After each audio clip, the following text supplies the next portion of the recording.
quelques 2 millilitres de salive, tu vas retrouver plus d'informations sur l'épigénétique des gens que dans n'importe quel autre liquide biologique humain. Donc moi aussi je suis en couple avec Dima. Je t'aime Dima. Quitte à être un peu banni de la communauté des médecins, mais je dirais que les règles ne doivent pas être douloureuses. Ça c'est la base.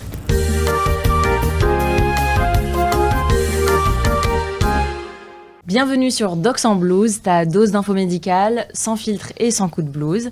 Comme d'habitude, je suis avec Guillaume et Alexandre. Et aujourd'hui, notre invité va venir nous parler d'un sujet super important, c'est l'endométriose. Je suis avec le professeur Sofiane Bendifala. Bienvenue. On va essayer de décortiquer cette maladie où il y a beaucoup de points d'interrogation. Et voilà, on est très content de t'avoir avec nous. Merci beaucoup pour vos invitations à tous les trois. C'est vraiment très sympa d'être là. Effectivement, tu as tout dit, Dima. C'est sûr que là, on est sur une maladie qui est très prévalente, pour laquelle on a évidemment beaucoup d'éléments médiatiques, mais pour laquelle finalement, sur le fond, sur le plan scientifique et sur le plan des avancées, on est toujours un peu à la préhistoire. Donc on va aborder tout ça avec vous. Pour commencer, l'endométriose, ça touche combien de personnes ? C'est impossible de répondre à cette question-là. Tu vois, par exemple, si tu retournes sur l'histoire même de la maladie, on pourrait dire que c'est 10% des femmes en âge de procréer. Mais vraisemblablement, on est très loin de la réalité. Parce qu'en fait, on sait pas, on peut pas savoir à l'heure actuelle contextualiser le nombre exact de femmes. C'est sous-diagnostiqué, forcément. Très largement. Et puis tu touches du doigt un truc qui est très important, c'est que là, on parle des endométrioses avec des symptômes, mais on oublie que parfois, tu peux avoir une authentique endométriose avec des conséquences très sévères, très graves, et sans aucun symptôme. Et le deuxième point super important, c'est la question du diagnostic. Tu l'as évoqué, sans outil de diagnostic précis, à aucun moment, tu ne peux, sur le plan épidémiologique, savoir réellement qui ça touche. Parce que de manière simple, qu'est-ce que c'est que l'endométriose ? Hyper compliqué. Alors, je vais te donner la définition, celle que moi je considère être la plus proche de la réalité. C'est en gros une pathologie qui, sur le plan humain, quand tu es une jeune femme, t'empêche de te réaliser complètement. Elle va t'empêcher de te réaliser à l'adolescence, elle va t'empêcher d'aller à l'école, elle va t'empêcher de devenir une adolescente comme toutes les autres, elle va t'empêcher d'avoir tes premiers amours, elle va t'empêcher d'avoir le diplôme que tu aurais dû avoir au regard de tes compétences et tes qualités. Et après, ça va te suivre toute ta vie, puisque toute ta vie, tu vas être en retard sur les symptômes, toute ta vie, tu vas être en retard sur la fertilité. Donc ça, c'est la définition sur le plan humain. Quand tu reçois des patientes à 35-40 ans, finalement, elles te disent « je suis passé à côté de ma vie à cause de cette maladie ». C'est quand même incroyable parce qu'il y a quand même un bon nombre de femmes qui ne savent pas qu'elles ont l'endométriose, ou alors on a de plus en plus de personnes qui se révèlent avoir une endométriose, comme tu dis, à un âge un peu plus tardif, qui ont eu leur vie qui a été beaucoup impactée par ça. Et je trouve ça incroyable qu'on n'en parle que depuis peu de temps finalement de cette maladie. Oui, on a tous fait médecine et puis on voit que finalement, dans notre métier, on nous a appris des symptômes, des pathologies, des diagnostics, puis à la fin des prises en charge. Et puis ça, c'est dépendant du nombre de patientes que ça concerne, des maladies rares, des maladies plus prévalentes, plus fréquentes. Et dans l'endométriose, il y a un écart qui est gigantesque, on pourrait dire abyssal, entre les patientes et le nombre de patientes qui sont sujettes à ces symptômes. Et puis finalement, tout ce qu'on a pu faire autour de cette maladie pour la faire avancer, la faire progresser et trouver des solutions. Et ça, c'est le quotidien. C'est pour ça qu'on a finalement dans le monde des millions de femmes qui sont symptomatiques et qui ont le droit finalement de revendiquer un certain nombre de points sur leur prise en charge. Quand on fait ce diagnostic, justement, si on doit expliquer un petit peu aux personnes qui nous regardent à quoi elle correspond physiquement cette maladie. T'es dur, elle est dure. Si on doit avoir un schéma un peu simple pour les gens. Physiopathe ou physiquement ? Les Oui, deux, c'est-à-dire que physiquement, sur une imagerie ou dans le corps de la femme, comment elle se manifeste cette maladie ? Ok, accrochez-vous, c'est la minute relou de ce podcast pour le coup, et on va parler de plein de choses parce que là vous avez évoqué 4 sujets. Tu as évoqué la physiopathe, on va le mettre de côté pour l'instant parce que c'est un peu relou et un peu compliqué à évoquer. Tu as évoqué la question de la maladie au sens des symptômes. Donc la maladie, c'est des symptômes avant tout. Et puis derrière les symptômes, il y a des lésions ou pas. Ou pas. Ah bah là, j'avais pas cette notion déjà. Eh oui. Et puis ces lésions sont évolutives ou pas. Et derrière ça, tu as des conséquences des symptômes ou des conséquences de la maladie. Et tout ça peut être totalement décorrélé. Donc je m'explique, tu peux avoir des petits millimètres de maladie et une altération de qualité de vie au stade de handicap. Ça, c'est revendiqué, incroyable. accepté, validé par l'ensemble. Et c'est normal. Et tu peux avoir des formes plurifocales sévères avec ton intestin complètement pris, ton rein complètement pris, et être totalement asymptomatique. Et dans ça, tu me demandes c'est quoi l'endométriose ? En réalité, je ne suis pas capable de te l'expliquer. Je vais te donner la définition scientifique, c'est l'infiltration d'un tissu qui ressemblerait au tissu endométrial ou du tissu des règles dans d'autres organes.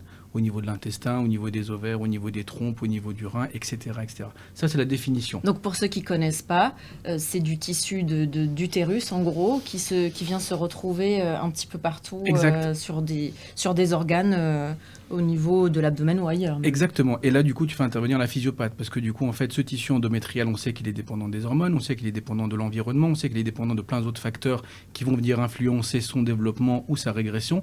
Il est dépendant du tissu de ton bagage immunologique. C'est une maladie hautement immunologique. C'est pour ça qu'on pourrait la classer dans les maladies de système, dans les maladies où tu as de l'endométriose, puis aussi également une spondylarthrite ankylosante, mais aussi un lupus, etc. Donc tu vois que finalement, cette maladie, nous, les gynécologues, on la traite, mais je suis intimement convaincu que de 50 ans, nos collègues rigoleront de nous parce qu'en fait, c'est pas du tout une maladie gynécologique. Évidemment qu'elle a une propension à se développer dans l'appareil génital féminin, mais pour le coup, c'est probablement très en amont que les choses se passent sur le plan biologique. Donc quand on revient à la physiopathe, tu m'as dit c'est quoi la physiopathe de l'endo ? Bon, il y a des hypothèses, il y a des écrits, il y a des études, mais on n'en sait rien. Ouais, c'est compliqué de te répondre. Alors, je peux te répondre avec tout ce qui existe, hein, mais c'est vraiment la minute relou pour le coup. Mais j'ai beaucoup entendu parler d'un sujet, et peut-être qu'on l'évoquera tout à l'heure, qui peut être un peu polémique. C'est qu'aujourd'hui, avec l'existence des perturbateurs endocriniens, il y a de plus en plus de femmes qui ont de l'endométriose et de plus en plus de papiers sortent à ce sujet. Et il y a même des personnes qui ont publié sur le fait que l'exposition de la femme enceinte, enfin voilà, même pendant la période périnatale, peut exposer les bébés filles en fait au risque d'endométriose. Est-ce que ça c'est vrai ? Oui, c'est vrai. Elle est fantastique ta question. Alors est-ce que c'est vrai ? Alors on va essayer de ne pas mettre de vrai, faux, c'est un peu compliqué au départ, mais revenons un peu là sur la genèse. On dit que c'est une maladie qui est sur le plan transmission pourrait être génétique. Okay, donc il y a des études qui ont été faites par Oxford notamment qui ont évalué les gènes en lien avec la maladie. Ils en trouvent 43. Le problème, c'est que 43 de ces petits loquis de gènes n'expliquent que 2% de toutes les causes d'endométriose. Donc, évidemment qu'il y a une propension quand tu es maman à développer et à faire développer l'endométriose à ta fille, mais ça n'explique pas tout. À la génétique, il y a la notion d'épigénétique. Et l'épigénétique, c'est les ARN, c'est le dernier prix Nobel de médecine, c'est toutes ces composantes qui viennent entourer le programme génétique et qui vont faire en sorte qu'il va s'exprimer ou non. Tu parlais de perturbateurs endocriniens. C'est là où les perturbateurs endocriniens jouent, sur la notion d'épigénétique. Or, tu sais qu'il y a des papiers qui montrent maintenant que l'épigénétique se transmet de génération en génération. Et donc l'intuition qu'on a quand on fait ces recherches sur l'épigénétique, sur les ARN notamment, c'est un travail que l'on a mené, on voit et on constate que finalement, c'est peut-être ça la clé de l'endométriose. C'est qu'il puisse y avoir des éléments extérieurs, perturbateurs, environnementaux, qui vont venir perturber le fonctionnement de tes ARN et faire que ta maladie augmente, se développe ou devienne beaucoup plus prévalente. Oui. Oui, je trouve ça fou parce qu'on dit donc apparemment donc, ça peut être la pollution, les pesticides auxquels une femme a pu être exposée en fait, au cours de sa vie, vont lui modifier elle-même son patrimoine génétique et donc elle peut transmettre des choses... son patrimoine génétique et surtout épigénétique. Garde en tête que par exemple, quand tu prends... on a fait ce travail-là dans la salive, tu sais que la question de l'endométriose, c'est un sujet qui est très débattu, notamment sur la question du diagnostic.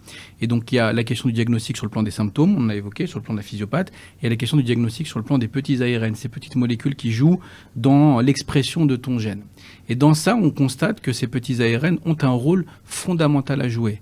Et ce rôle fondamental, en fait, tu le retrouves dans les nouveaux papiers qui sortent de plus en plus, où tu vois que ces ARN ont un impact à tous les niveaux de plein de maladies de système.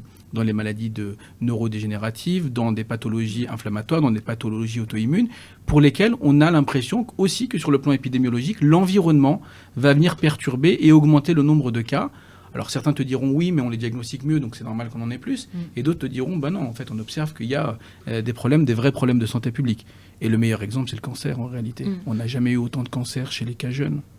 C'est drôle, je ne voyais pas du tout l'endométriose dans cette version aussi large. Mais du coup, moi, la question que j'ai actuellement, c'est est-ce qu'on a l'impression du coup qu'il y a une augmentation de l'endométriose ou on est incapable de le dire parce qu'avant, on n'arrivait pas du tout à la diagnostiquer ? Non, je pense qu'on n'était pas du tout capable de l'écouter avant tout, en fait d'écouter les patientes qui avaient des symptômes. Je te rappelle que, et ça c'est consensuel, et ça dit beaucoup sur notre humanité à nous, tous les continents confondus, toutes les civilisations confondues, tous les corps humains confondus ont toujours considéré que les règles douloureuses étaient quelque chose d'anecdotique. Oui. Et je pèse mes mots. Vrai. Et ça, tu le retrouves sur tous les continents, puisque tu as des patientes avec des endométrioses dans tous les pays. Et elles te disent toutes, c'est les mêmes histoires, j'en ai très régulièrement de plein de pays. Encore hier, j'étais avec des patientes canadiennes qui te disent, on m'a dit que mon endométriose était dans ma tête, et en fait, les règles douloureuses, il fallait que je les tolère parce que c'est tout à fait normal. Et donc, tu vois, après, on peut revenir sur le pourquoi du comment on en est arrivé là. Ça va nous amener à des digressions qui ne sont pas forcément hyper pertinentes sur le fond. Mais n'empêche que, tu vois, c'est ça l'endométriose en réalité. Donc il faut considérer aujourd'hui que quand on a des règles douloureuses, c'est pas normal. Ouais, t'as tout dit. Bah moi j'ai grandi dans le fait que voilà, bon bah t'as mal, en fait c'est normal. Si t'as mal, c'est que bon bah c'est ça, c'est les règles quoi. Donc la notion de règles, c'était forcément attaché à la notion de douleur. Mais ça touche une contradiction majeure dans notre métier. Les premiers symptômes qu'on a appris, vous vous souvenez, la triade d'Hippocrate, qui était les symptômes douleur, chaleur, calor, etc. Mais en fait, la douleur dans le corps humain, elle n'est pas faite pour être normale. À aucun moment. C'est un signal qui doit te dire, ok, il y a un souci ou pas. Et puis identifions le souci ou pas. Et disons à la fin que c'est un souci grave ou un souci moyen ou un souci moins grave, mais ayons cette sensibilité d'eux. Donc tu vois, si on ne les a pas écoutés, ben, du coup en fait on les a négligés, et donc du coup en fait maintenant, donc pour répondre à ta question, je sais que tu m'avais dit de faire des réponses courtes, je ne sais pas te dire franchement. Je pense que probablement qu'il y en a nettement plus qu'avant. C'est fort. Ok. Donc maintenant aujourd'hui, les traitements de l'endométriose, surtout des traitements où on va toucher les symptômes, mais on ne traite pas réellement la cause.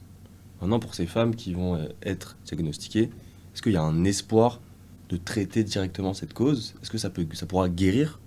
Alors moi je dirais qu'il y a toujours de l'espoir parce qu'avant de traiter la cause au sens propre, il faut qu'on puisse accompagner les patientes qui ont mal, qui ont des symptômes au quotidien et pour lesquels on peut prévenir des choses. Alors tu vois, diagnostiquer tôt, c'est prévenir par exemple la chronicisation de la douleur, c'est les accompagner sur la prévention de leur fertilité.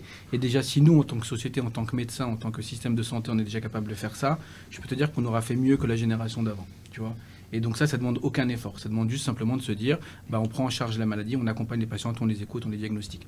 Ensuite, tu touches du doigt la question qui est la plus complexe, et je vois que tu aimes bien les physiopathes, c'est que pour pouvoir traiter une pathologie, la guérir, il faut qu'on ait une connaissance des mécanismes physiopathologiques.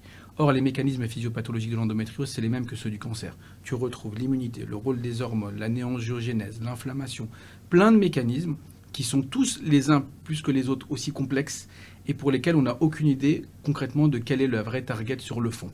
Donc je dirais que quand on voit l'évolution des traitements en cancérologie, on a envie de se dire évidemment qu'il y a de l'espoir. Un jour ou l'autre, quelqu'un va trouver la piste thérapeutique qui va nous amener à l'identification de la voie de signalisation principale qui fait que tu passes de quelques millimètres à quelques centimètres et de quelques centimètres à une forme destructrice.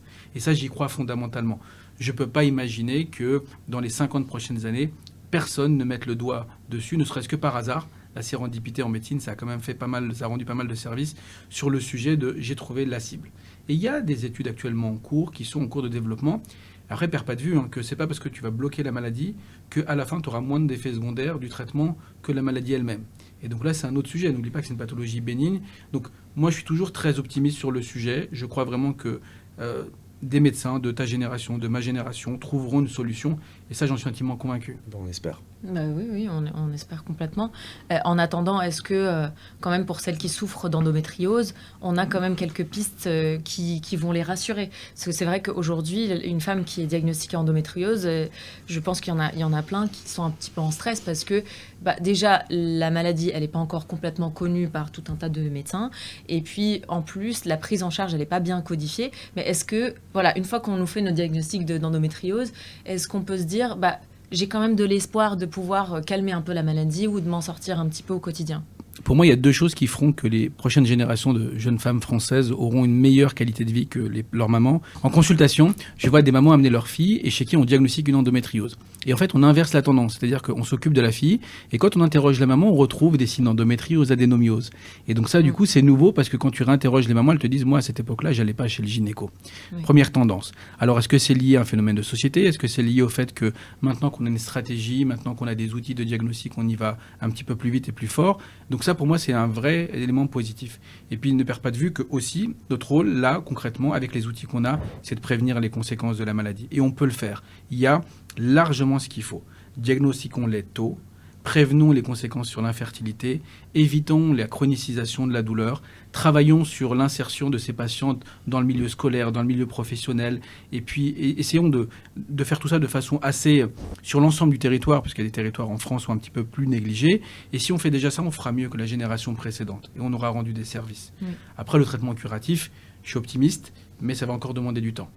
Bah justement, tu parlais de fertilité. Imaginons, je suis en couple avec Alexandre, on me diagnostique une endométriose et puis on essaie d'avoir un enfant et ça ne fonctionne pas. Quelles sont les pistes qu'on peut avoir? Et puis surtout, quand on diagnostique l'endométriose, forcément on l'associe à l'infertilité. Comment se déstresser par rapport à ça? Parce qu'il y a la question de l'endométriose, mais il y a aussi la question psychologique qui peut aussi entraîner des problèmes de fertilité ou participer en tout cas à ça. Elle est riche ta question. D'abord, avant que tu sens... Alors, il y a beaucoup d'un coup là. Moi, je pensais juste, bon, on est en couple, elle a de l'endométriose, est-ce qu'on doit s'inquiéter? Elle est partie sur un truc de ouf. Non, mais en réalité, c'est comme ça. Il y a de multiples volets. Donc, avant même que, d'abord, je suis ravi que vous soyez en couple. Merci pour l'annonce. Félicitations, les gars. Félicitations à tous les deux. Merci. Deux, en réalité, avant que vous arriviez en consultation, normalement, vous avez déjà conçu. La grande majorité des patientes qui ont l'endo font des bébés sans aucune difficulté. Elles ou leurs compagnons. Et ça, du coup, on ne les voit pas, ces patientes-là. Et si on ne les voit pas, on ne les quantifie pas. Donc, on ne peut pas dire aux patientes, en fait, finalement, l'endo est une cause d'infertilité. Ça, on le sait. Ça, on sait le quantifier. Mais toutes celles qui ont conçu avec de l'endo, on ne sait pas le quantifier. Donc, en pratique, normalement, tu arrives quasiment avec peu de chance ici. Maintenant, tu arrives en consultation. Tu m'as posé 25 milliards de liens avec cette pathologie. Ce que je peux juste te dire, c'est qu'en pratique, tu as parlé de conséquences, d'impact psychologique. Moi, je dirais d'impact sur la santé mentale. Et donc, quand tu arrives en consultation, il y a évidemment cette blessure narcissique de ne pas réussir à concevoir spontanément à la maison avec ton époux ou ton épouse. Mais ça, c'est un autre sujet. Et en pratique, là, tu vois que la santé mentale, elle va forcément avoir un lien là-dessus. Et sur la santé mentale, en endométriose, on a beaucoup plus de papiers que sur le traitement, par exemple. Donc, vous voyez que finalement, ce sujet-là, au départ, quand je te disais tout à l'heure, il faut qu'on prenne en charge ces patientes-là, la santé mentale des patientes avec une endométriose, c'est jamais pris en charge. Jamais pris en charge parce qu'il y a toujours une sorte de tabou, entre guillemets, parce que quand elles arrivent avec leur douleur, elles arrivent souvent avec un deuxième fardeau, c'est qu'on leur a toujours dit, c'est normal d'avoir mal, et en fait, c'est dans votre tête. Et donc, tu vois, quand tu parles de santé mentale à une patiente qui a eu mal toute sa vie, ça va toujours la renvoyer à ce côté très péjoratif de c'est dans ma tête. D'abord, c'est pas dans leur tête, c'est une évidence absolue. Souvent, c'est bien plus profond que ça. Et deux, en fait, il faut réussir à trouver ce lien, cette connexion pour les accompagner sur ce sujet de la santé mentale. Après, pour le couple, il y a une infertilité. Il faut la traiter comme toutes les causes d'infertilité, avec un sujet, c'est qu'il faut comprendre quelle est ton endométriose, quels sont les organes touchés, quelle est la cartographie de la maladie et quels sont les paramètres qu'on va pouvoir modifier concrètement. Et c'est là où tu peux rentrer dans une forme d'optimisme plus ou moins technique, on peut en discuter. Donc moi aussi, je suis en couple avec Dima. Ça part en... Désolé, Alex, je te la pique. Et donc là, ça fait, on va dire, 1 an, on est en couple, on n'arrive pas à avoir d'enfant. Elle s'est souvent plainte d'avoir des douleurs, notamment au moment des règles. Est-ce qu'il faut qu'on vienne voir un spécialiste de l'endométriose dès le départ ou il y a encore des étapes à faire avant ? Non, il y a plein d'étapes à faire avant. Il y a d'abord la prise en charge de l'endométriose et de l'infertilité, c'est un sujet qui est à la fois mixte, à la fois les gynécologues médicaux, les médecins de la procréation et puis parfois les gynécologues plus spécialisés pour la chirurgie des formes complexes ou non complexes. Donc tu vois qu'en prime abord, quand tu as une infertilité du couple, ce qu'on dit, c'est qu'on va évaluer tous les paramètres classiques. Évaluation du spermogramme, parce que parfois, souvent, ça vient du spermogramme. Et puis d'autres fois, ça peut être lié à la question de la réserve ovarienne. La question d'altération de la réserve ovarienne, c'est une question prédominante en endométriose. Je vous parlais de prévention. En fait, demain, si on diagnostique les jeunes femmes à 22, 23, 24, 25, et qu'on est capable de préserver leur fertilité quand elles voudront concevoir à 35, 36, on aura fait le max du job. Donc, évaluer la réserve ovarienne, puis après, regarder quelles sont les conséquences sur l'anatomie. Tes trompes sont-elles normales ou pas? Est-ce que tu as une symphyse du cul-de-sac de Douglas? Est-ce que tu as une atteinte digestive? Est-ce que tu as d'autres localisations d'endométriose? Et là, tu as une cartographie. En gros, tu sais ce qui est pathologique, ce qui est modifiable et ce qui est non modifiable. Et là, tu rentres dans une discussion qui est très simple, celle de la balance bénéfice-risque. On sait que la FIV en première intention, c'est 30 à 40% de succès. Fantastique. C'est un taux et un ratio qui est strictement identique à toutes les causes d'infertilité. Donc, tu as envie de dire que dans les formes d'endométriose très développées, tu vas privilégier la FIV. Maintenant, garde à l'esprit que si tu as 30 à 40% de succès, ça veut dire que tu as 60 à 70% d'échecs. Et c'est là où moi, par exemple, en chirurgie, je les retrouve en échec de FIV. Et donc, je me retrouve dans une situation où je dois régler un problème sur le plan anatomique, restaurer l'anatomie de la patiente pour lui redonner soit une possibilité de concevoir spontanément derrière, soit de lui redonner une possibilité de concevoir en FIV pour améliorer les résultats de FIV. Donc tu vois que là, en fait, quand tu me disais, mais qu'est-ce que je fais, où je vais et avec qui, en fait, le point essentiel, c'est la pluridisciplinarité, c'est les équipes qui sont très expertes, très expérimentées sur le sujet, et vraiment, c'est la discussion collégiale. a priori, et je pense que l'évolution va aller dans ce sens-là, il va y avoir des filiarisations des parcours de soins en endométriose. Et comme la fertilité va devenir un sujet très complexe, et est un sujet complexe, c'est sûr qu'il faut qu'on en discute tous ensemble. Donc, aller là ou là, de toute façon, ça doit se finir dans une expertise globale, une discussion collégiale, le choix de la patiente sur la vraie balance bénéfice-risque. Justement, tu parlais de douleur. Moi, je vais rebondir sur les symptômes parce que je pense que c'est important aussi qu'on puisse définir ça. On parle de douleur de règles. À quel moment on se dit, là, c'est des douleurs qui sont normales ou pas normales? Est-ce que des règles normales ne doivent pas du tout faire mal? Ou est-ce que c'est normal d'avoir un tout petit peu mal? Et à quel moment on s'inquiète? Ouais, quitte à être un peu banni de la communauté des médecins, mais je dirais qu'une des règles ne doivent pas être normales, ne doivent pas être douloureuses. Ça, c'est la base. Tu as des règles douloureuses, il faut essayer de comprendre d'où ça vient. Alors à la base, soit c'est organique, soit c'est fonctionnel, comme on nous l'a appris. Si c'est fonctionnel, très bien, on gère et puis on temporise. Mais si c'est organique, on a compris que c'était organique et puis du coup, on accompagne les patientes. Donc pour moi, et je le répète, les règles ne doivent pas être ça, c'est douloureuses. Incroyable. Et indépendamment du seuil. Parce que jusque-là, on nous avait mis un seuil en tête. Oui. On nous avait dit, tu as une VA supérieure à 7 sur plusieurs cycles. Et là, du coup, tu commences à t'occuper de la patiente. Oui, moi j'ai toujours entendu parler que t'arrives pas à te lever, t'arrives pas à aller au boulot. Pour moi, dans ma tête, l'endométriose, c'est ça, c'est douleur qui t'empêche vraiment de... Ouais, mais c'est arbitraire comme seuil. Okay. Sur quoi, sur quelle base, quel est le rationnel scientifique, comment, pourquoi, je sais pas. En réalité, donc, pour moi, je considère que tu es une jeune femme, tu as des règles douloureuses, on doit s'en occuper. Que ça ait des conséquences. Alors évidemment, si ça n'a pas de conséquences sur ta vie quotidienne, j'entends, c'est tant mieux. Préservons ou prévenons l'infertilité éventuellement ou accompagnons d'autres choses. Mais à partir du moment où tu as des règles douloureuses et que ça a un minimum de conséquences, là, tu dois les accompagner. Et n'oublie pas que ces patientes-là, en réalité, elles sont habituées à avoir mal parce que du coup, elles ont mal depuis qu'elles sont petites. Oui, c'est ça. Elles sont sous Antadis, elles sont sous Doliprane, elles sont sous plein d'autres médicaments médicaments tout le monde autour de anti-inflammatoires. moi est sous Antadis, en fait. Ouais. Ou des antalgiques, oui. Donc dans ce cas-là, c'est vraiment hyper sous-diagnostiqué. Quand tu fais la démarche humaine de, pendant tes règles, mettre une boîte de médicaments dans ton sac, prendre ton sac, aller au travail et ne pas pouvoir y aller si tu n'as pas mis cette boîte de médicaments et avoir peur de ne pas l'avoir mis parce que sinon tu ne peux pas tenir la journée, tu vois déjà d'emblée que là, il y a un problème. Oui, c'est incroyable. Donc, rien à voir avec ce qu'on nous dit, en fait, dans les livres. Enfin, je sais pas... Moi, j'avais pas du tout cette notion-là. C'est vrai que j'étais vraiment un peu comme toi. Hein. Pour moi, une femme qui se plaignait d'avoir un peu des douleurs de règles, ça m'a jamais... je me suis jamais questionné sur le fond de la chose en me disant est-ce qu'il y a quelque chose à l'explorer. Et c'est vrai que c'est pertinent de voir cette vision-là. Ça pourrait aussi varier. Par exemple, est-ce qu'on a une fois des règles douloureuses, on doit consulter? Ou on peut se dire, on peut attendre un petit peu, voir si ça se reproduit. Quelle est la place du moment où on va aller consulter par rapport aux règles douloureuses? Tu sais, une patiente qui a eu une fois un épisode douloureux pendant ses cycles, elle ne consultera pas parce qu'elle est suffisamment raisonnée et raisonnable pour se dire il s'est passé un truc, j'ai eu une ovulation, j'ai eu un kiss, j'ai eu un truc, voilà, rideau. Maintenant, les autres, en réalité, c'est plutôt les autres, celles qui se contraignent à ne pas consulter parce qu'elles se disent qu'elles vont être stigmatisées en consultant. Oui. Et il y en a beaucoup plus dans cette situation-là. Et donc je dirais que plutôt que de mettre des curseurs à combien de fois tu as eu des règles douloureuses sur une année, tu dois consulter, ou des choses comme ça qui sont très intéressantes sur le plan médical parce que ça nous permet de rationaliser les soins, ça nous permet d'éviter d'être submergé de patientes avec des règles douloureuses dont on ne sait que faire. Mais en réalité, derrière ces femmes qui ont mal, il y a des femmes, donc il faut les accompagner. Okay.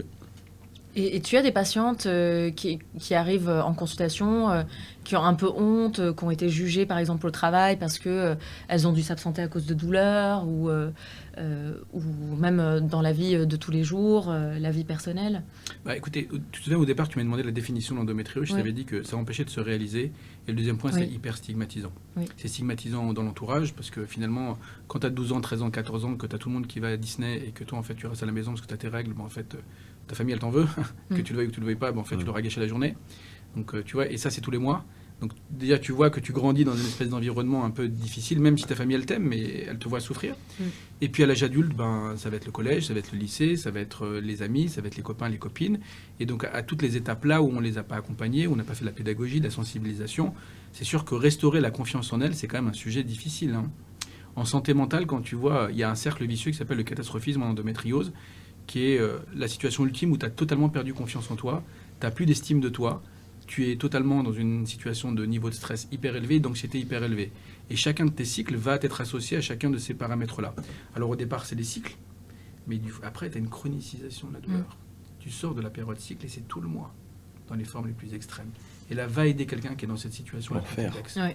Donc tu vois, plutôt que de se retrouver dans cette situation-là qui existe formellement maintenant, parce qu'on n'a pas fait le job en amont, essayons d'éviter se retrouver dans des chronicisations aussi intenses avec des jeunes femmes aussi impactées. C'est fou. Donc en gros, ce que tu dis, c'est que si on diagnostique plus tôt, on va moins avoir cet effet de douleur chronique où c'est tout le mois et non pas juste pendant les règles. Ouais, t'as tout dit en fait. Et ça, on le sait maintenant, ça a été évalué, c'est-à-dire qu'on a suffisamment de rationnel scientifique pour se dire que l'endométriose, du fait des douleurs répétées, cycliques, tous les mois, va entraîner une forme d'habituation du cerveau à la douleur et va te mettre tous les seuils hyper élevés. Ça s'appelle une neurosensibilisation centrale de la douleur. Maintenant, quand ta mémoire de la douleur elle est complètement impactée, qu'est-ce que tu vas faire ? Tu vas augmenter ta consommation de médicaments. Donc tu vas augmenter ta consommation d'anti-inflammatoires, ta consommation de palier 1, de palier 2, de dérivés codéinés. Et du coup, tu te retrouves dans une forme d'accoutumance où tu vas avoir des seuils de douleur qui vont être très élevés, une efficacité des médicaments de plus en plus basse, une consommation de plus en plus élevée. Et donc, tu vois la courbe qui se croise. À bout d'un moment, tu es dans une forme de chronicisation de la douleur. Et quand tu es dans cette phase-là, en réalité, c'est hyper compliqué d'aller récupérer les gens et de les aider, de les accompagner. C'est faisable, mais au prix d'un effort qui est hyper complexe. Et là, on parle de la douleur sur le plan, mais quelle est la composante de la douleur ? Quel type de douleur elles ont ? Elles ont parfois des douleurs musculo-squelettiques, elles ont des signes digestifs, elles ont des signes parfois pendant les rapports, elles ont des douleurs qui peuvent parfois être totalement irrationnelles. Combien de fois tu verras des patientes témoigner de douleurs au niveau de l'épaule, au niveau du haut du dos, au niveau de la nuque ? Et elles ont une endométriose connue. Et on leur dit, en fait, il n'y a pas de lien. En fait, si, ça s'appelle un syndrome myofascial, il y a des liens. La sciatique cataméniale, combien de façons tu verras aux urgences, si tu prends des témoignages de médecins aux urgences et de patientes, elles te diront, j'ai une sciatique à chaque fois que j'ai mes règles. Mais la sciatique cataméniale, elle n'est pas irrationnelle, c'est pas une invention de leur esprit. Elles ont un syndrome du muscle piriforme, une inflammation du muscle, une rigidification du muscle. Ça titille le nerf sciatique, elles ont la sciatique cataméniale. Tu vois, et tous les mois, mois après mois, au bout d'un moment, ta sciatique, elle est chronique. T'imagines, tu vis avec une sciatique chronique ? Du coup, ça, c'est sur l'imagerie, on peut voir une infiltration Et non, c'est ça la difficulté, c'est que tu ne vois pas. Il y a une telle discordance. Et c'est pour ça qu'elles te disent, on m'a toujours dit que c'était dans ma tête. Parce qu'en fait, tu vas avoir des conséquences douloureuses très importantes et factuelles, hein, et puis aucun examen d'imagerie capable de les objectiver. Or, nous, en médecine, on nous a appris à quoi ? Tu as le doigt coupé, en fait, tu fais une imagerie, il est coupé, c'est visible, c'est QFD, on a le diagnostic, on a les conséquences claires. En endo, ce n'est pas toujours le cas. Tu peux avoir des sciatiques cataméniales avec des IRM lombaires strictement normales. Et donc, tu dis quoi à la patiente ? Elle voit des médecins rhumato, elle voit des médecins ortho, ils leur disent vous n'avez rien, et elles te disent elle a une sciatique. Tu vois ? Et donc, c'était une telle discordance entre les examens et les symptômes que du coup, tu dois réussir à faire introduire des mécanismes de la douleur, des mécanismes explicatifs de la douleur. Et ce travail-là de pédagogie, d'explication aux patientes, on ne le fait pas. Et donc, elles finissent par penser elles-mêmes que c'est dans leur tête, alors que ça n'est pas dans leur tête. Ça s'explique de façon très rationnelle. Mais là, du coup, dans tout ce que tu dis, l'endométriose prend tellement d'aspects différents qu'au final, est-ce que de parler d'endométriose pour parler de tout ça, c'est pas un peu désuet comme terme? Il n'y aurait pas d'autres termes pour rentrer dans la catégorie de l'endométriose pour...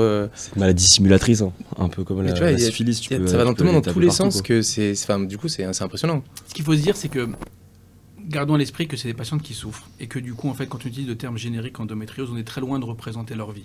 Jusque-là, on n'a jamais réussi à avoir un outil suffisamment performant pour pouvoir classer les patientes. Et puis finalement, en fait, même si tu les as classées, après on te dira toujours que cette classification n'est pas meilleure que celle-ci, qui ne permet pas de représenter ça, et finalement ça ne correspond pas à ça, et que tu ne peux pas prédire avec cette classification ce qui va arriver, donc elle ne servira à rien. Tu vois.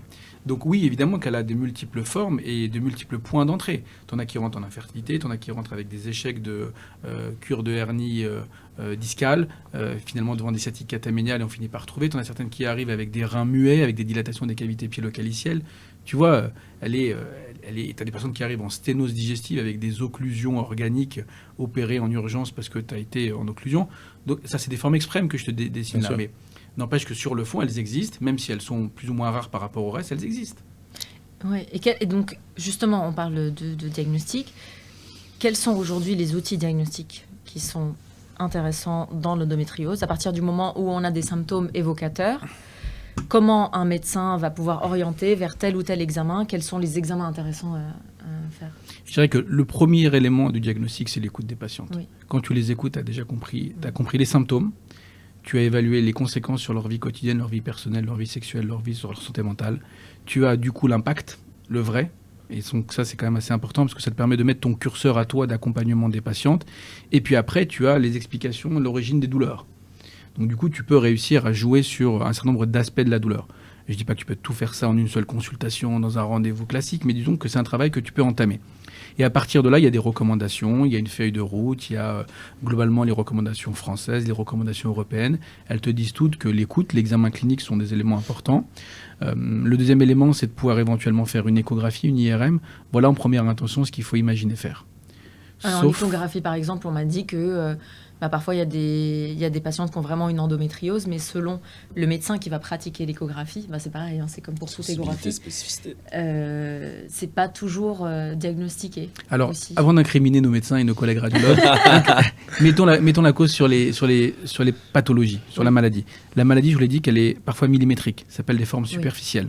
Ces formes superficielles-là, elles font 3 à 4 mm. Elles sont infraradiologiques. Elles ne peuvent peut-être pas être détectées par des échos ni par des IRM parce que la résolution ne le permet pas. Tu prends ton microscope, tu regardes la table, tu verras qu'il y a probablement des choses que tu ne vois pas à l'œil nu.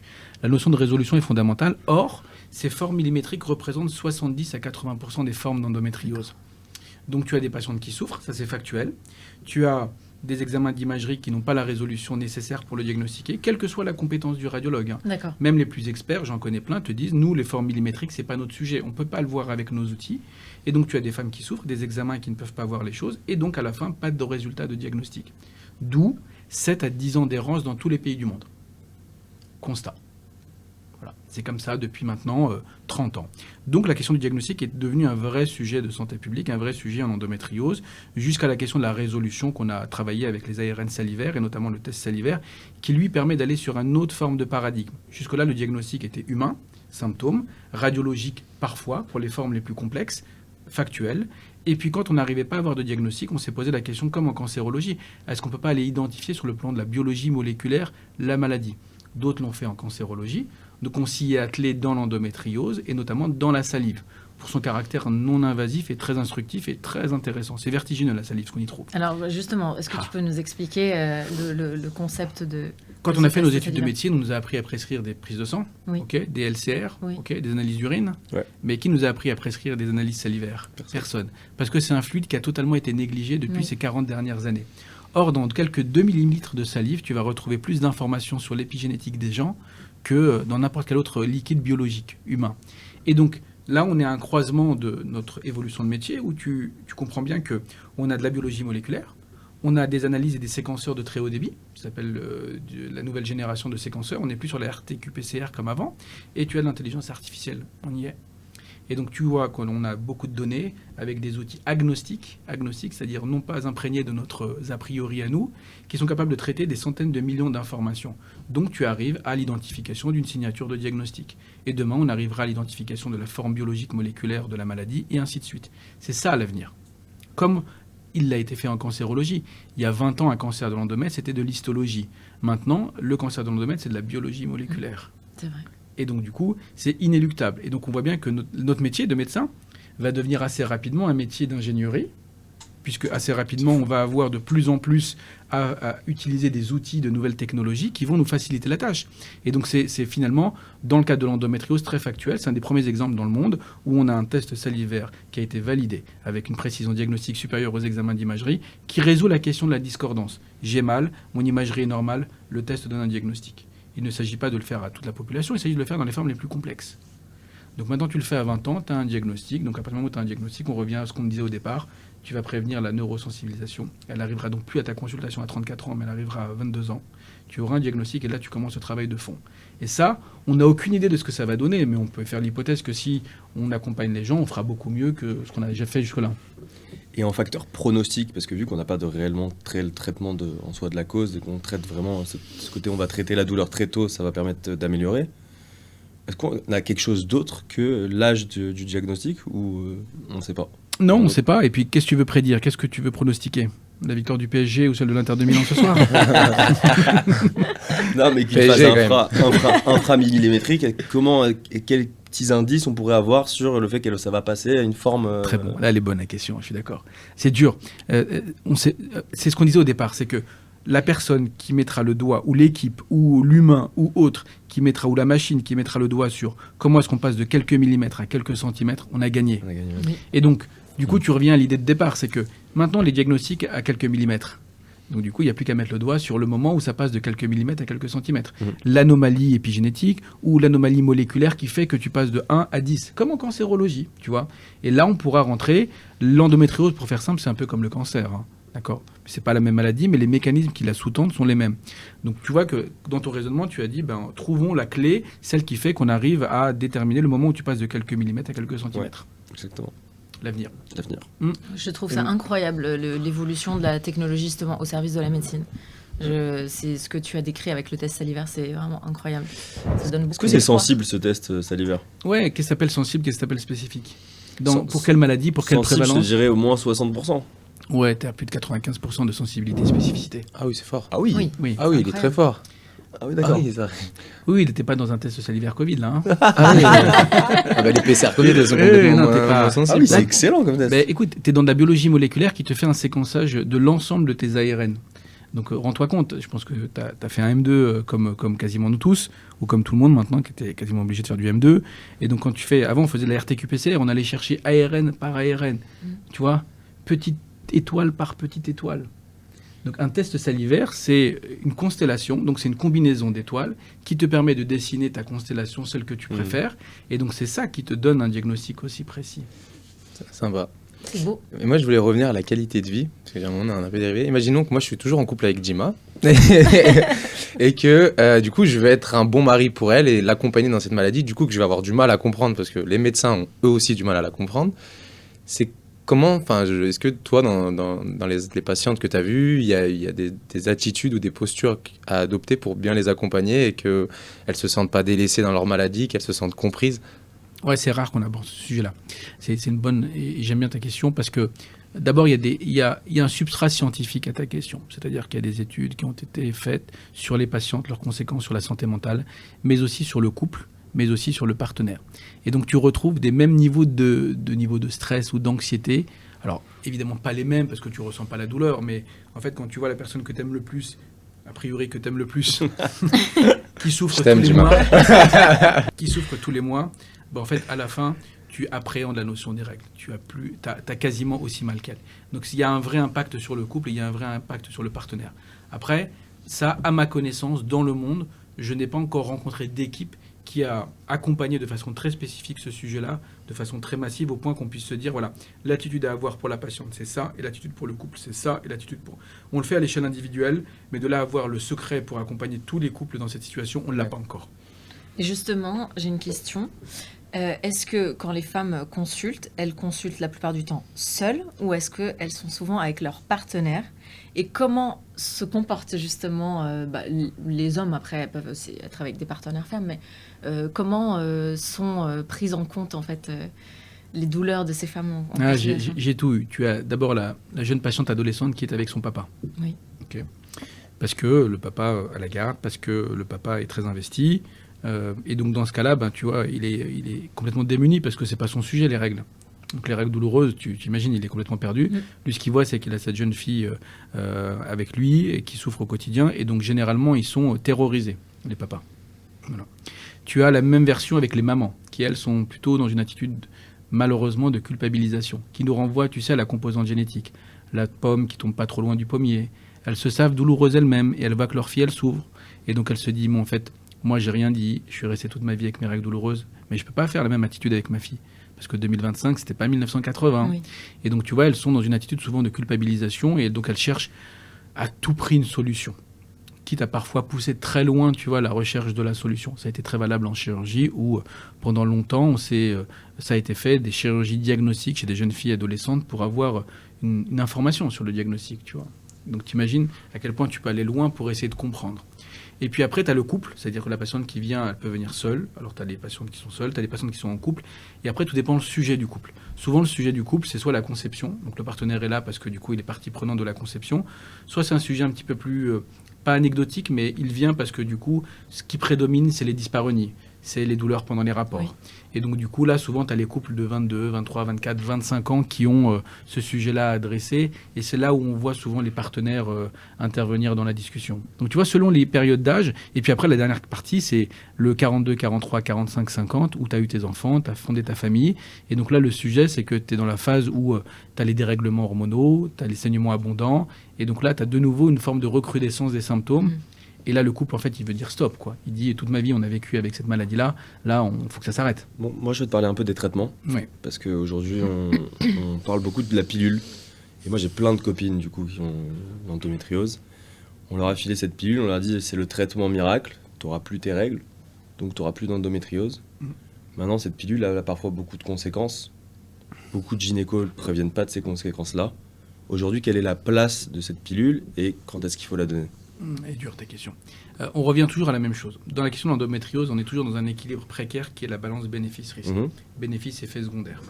Et donc dans la question de la pilule, c'est un traitement qui est fait pour un seul et unique objectif, essayer de stopper tes règles. Donc j'ai dit essayer. Essayer de stopper tes règles. Et en essayant de stopper tes règles, espérer, j'ai dit espérer, qu'à la fin tu aies moins mal que quand tu les as. C'est très théorique, mais n'empêche que c'est ça que tu attends d'une pilule.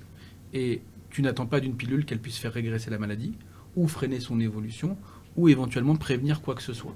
Et donc du coup, tu vois que finalement, la pilule est utilisée comme tu utiliserais un antalgique de palier 1, de palier 2, de palier 3, sauf que tu vas agir sur le plan hormonal. Et la contrepartie de ça, c'est que tu l'as dit, il y a des effets secondaires qui sont dépendants de la nature de pilule que tu proposes, œstrogène, œstroprogestatif, analogue de la GnRH, combinaison maintenant avec des nouveaux traitements.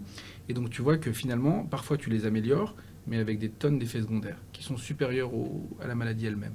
Et parfois pas. Et donc du coup, tu te retrouves avec un tableau à 4 cases, efficacité, tolérance, oui, non, et tu es dans une discussion tout le temps avec la patiente sur ce sujet-là. Ça marche entre 16 et 32, 33, jusqu'au moment où elles veulent concevoir.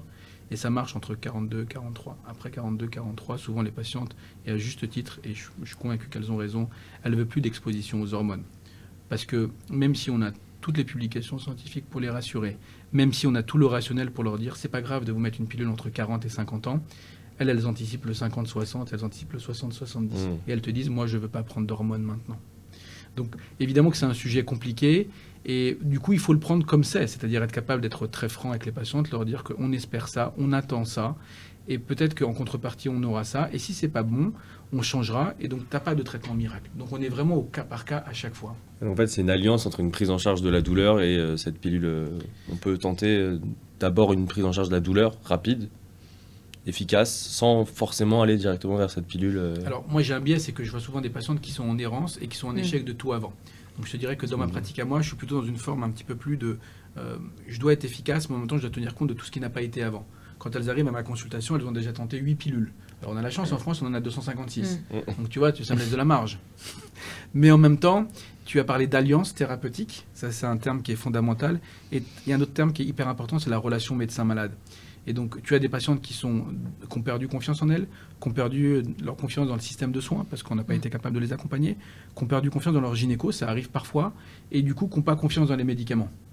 Et donc là, tu dois renouer une relation de confiance, une relation d'observance, en quelques minutes dans le cadre d'un rendez-vous qui, d'ailleurs, par ailleurs, a déjà été au préalable occupé par essayer de comprendre la maladie et les conséquences. Tu vois que finalement, ça demande du temps dans un rendez-vous endométriose. Complètement. Et justement, celle qui veut vraiment catégoriquement pas du tout de pilule, quelles sont les solutions ? Enfin, tu me diras, ça dépend aussi de la maladie, de son extension, de sa localisation peut-être ? Oui, mais après, tu as toujours le panorama général, c'est que le socle, c'est ce qu'on appelle les soins de support. Alors les soins de support, comme ça paraît te dire, ouais, moi je souffre au quotidien, je vais faire de l'ostéo, du kiné, un peu de yoga, ça va m'aider. Quand tu leur dis ça, elles n'y croient pas. Maintenant, les témoignages que l'on a, le retour que l'on a, le nombre de personnes que l'on voit par an, moi ça me donne la conviction que les soins de support sont quelque chose de au minimum nécessaire et après parfois vital. Donc les soins de support, c'est quoi ? C'est tu identifies les mécanismes de la douleur. Souvent elles ont des diarrhées, constipation, ballonnement, troubles du transit. Ça en fait c'est pas la pilule qui va te l'améliorer. Ça c'est un régime alimentaire anti-inflammatoire. Perds pas de vue aussi que quand tu mets la pilule, tu vas altérer le microbiote. le microbiote vaginal, le microbiote digestif, donc tu vas déclencher des choses. Donc tu vois que déjà, l'équilibre précaire, il est un peu déstabilisé par l'introduction de la pilule. Donc régime alimentaire. Et après, ta compréhension de la douleur. D'où vient la douleur? C'est une douleur neuropathique, c'est une douleur projetée, c'est une douleur organique, c'est une douleur d'altération d'organes, c'est une douleur avec un syndrome myofacial. Tu identifies, tu cartographies les causes de la douleur. Ça prend du temps. Et après, tu mets en regard des solutions. Donc, parmi les solutions, il y a la médecine de la douleur, il y a la kiné, il y a l'utilisation d'électrostimulateurs, notamment transcutanés. Et puis après, quand tout ça ne fonctionne plus, tu rentres dans une dynamique haute qui est celle de la douleur chronique. Et là, clairement, c'est pas du ressort d'un gynécologue d'être en capacité de gérer la douleur chronique. J'ai une question sur le mode de vie. Est-ce qu'il y a des règles d'hygiène de vie pour toutes les personnes qui nous écoutent, qui ont l'endométriose?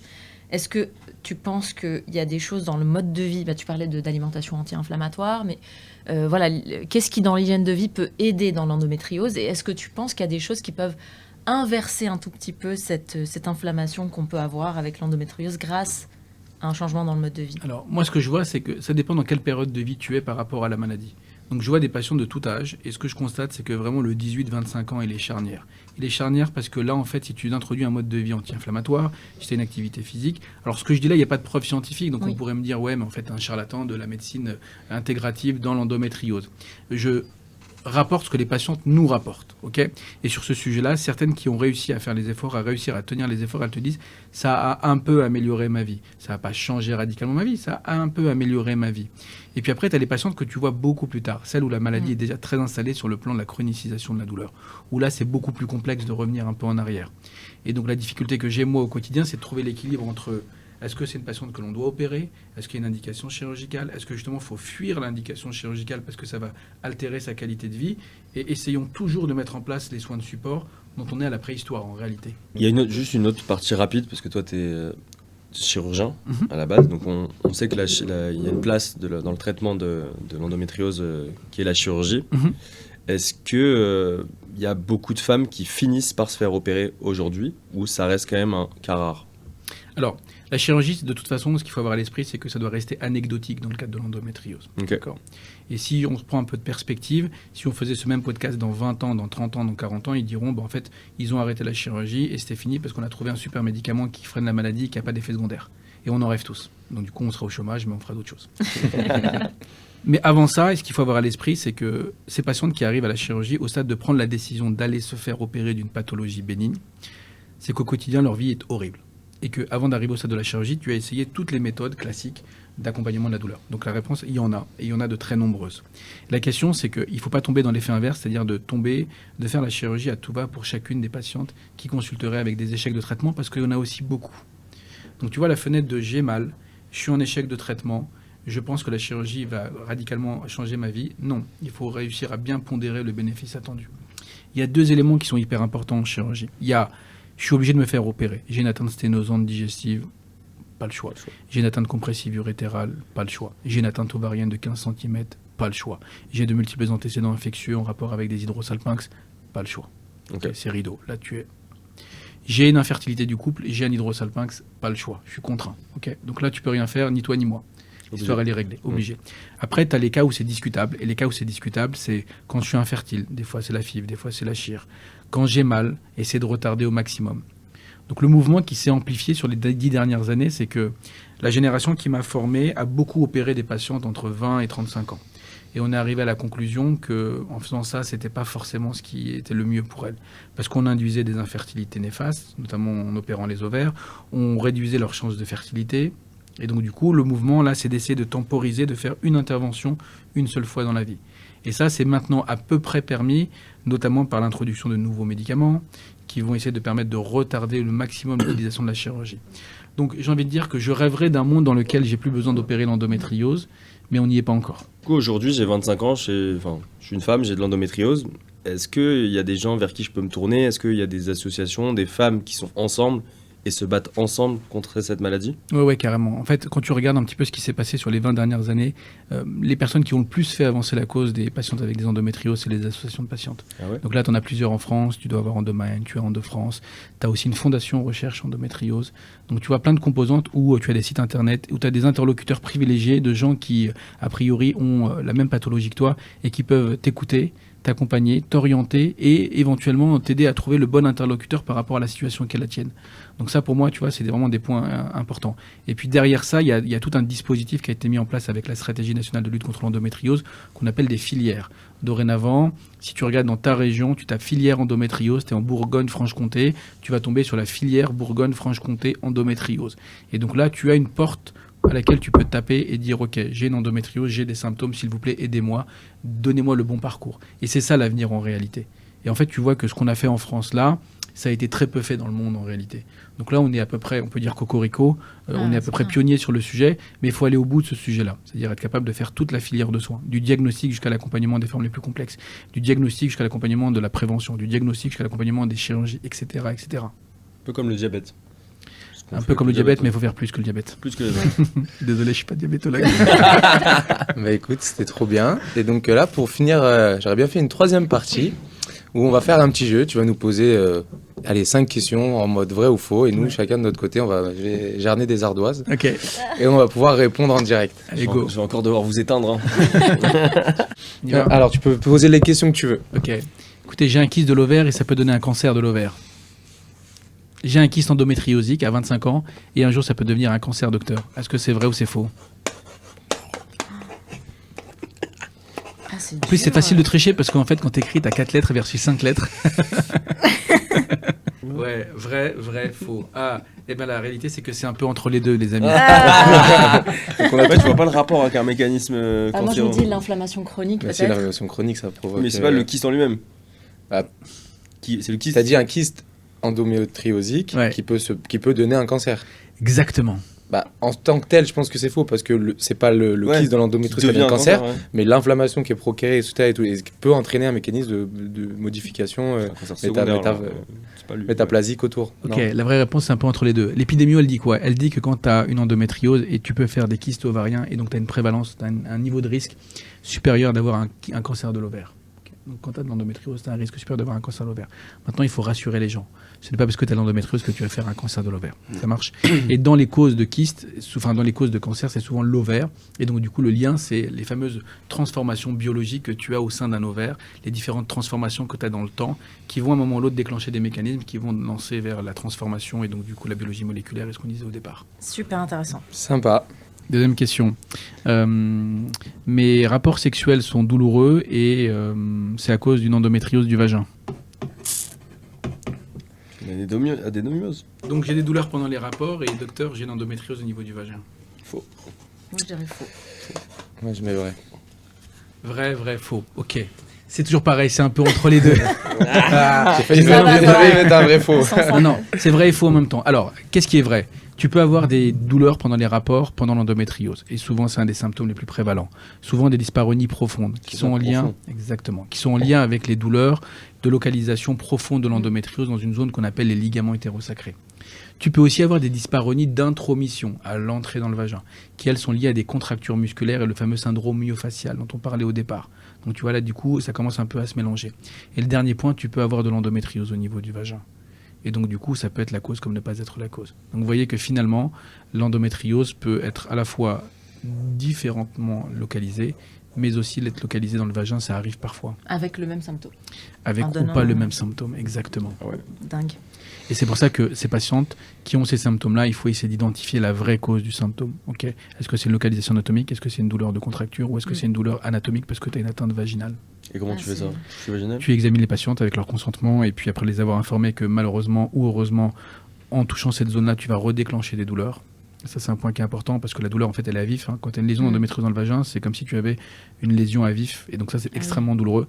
L'objectif n'est pas de faire mal, l'objectif est d'identifier cette zone. Alors parfois, tu la vois, parfois, tu ne la vois pas, tu la perçois. Et donc, du coup, tu as quand même besoin parfois de les examiner. Donc, tu obtiens leur consentement et tu les informes. Donc la libido pour ces femmes-là, elle est... Compliqué. Bah, en fait, elles Elles doivent sous-sol. angoisser à chaque fois qu'elles doivent avoir un rapport aussi. Parce qu'il y a ça aussi. C'est fou. Ok. Dernière question. Dernière question. Je suis une maman, j'ai une endométriose et je suis sûr de la transmettre à ma fille. Je vais me mettre vrai faux moi, maintenant. Oui, moi je dirais vrai. Ouais. faux.